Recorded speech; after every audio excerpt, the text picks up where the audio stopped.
हाय, तर मी आज बनवणार आहे पनीर, ते पण माझी पद्धतीने. चला मग बघूया.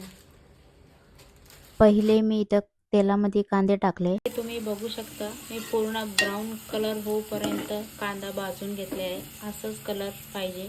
त्यानंतर त्याच कढईमध्ये मी पूर्ण असंच पनीर मस्त फ्राय करून घेतले, कारण तुटणार नाही म्हणून.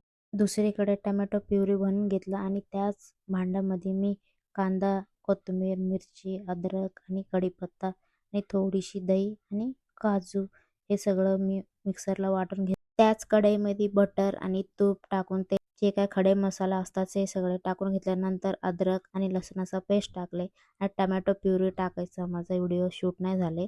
त्यानंतर वाटलेला वाटण, गरम मसाला, धनिया पावडर, मिरची पावडर, कसुरी मेथी, जिरा पावडर, मीठ आणि पनीर मसाला टाकून मस्त फ्राय केले. त्यानंतर इकडं 5 मिनिटं झाकून ठेवले आणि बघू शकता तुम्ही इकडं मस्त वाटण तेल सोडलेलं. त्यानंतर त्याच्यामध्ये मटर टाकले आणि मग फिरवून घेतले आणि त्याला पण 10 मिनिटं मी झाकून ठेवले. ते पण थोडीशी शिजून घेतली. इकडे बघू शकता तुम्ही मस्त मसाला तेल सोडला आहे आणि त्यानंतर पनीर कट केलेलं सगळं टाकून घेतले आणि मी अजिबात थोडं पण पाणीचं यूज नाही केले आहे. वरून थोडीशी धनिया कट करून घेतले. चला मग रेडी झाली आपली रेसिपी. हा भाजी तुम्हाला कसं वाटलं नक्की सांगा आणि व्हिडिओ बघू नका जाऊ, लाईक पण करा. भेटूया पुढच्या ब्लॉगमध्ये. Bye bye.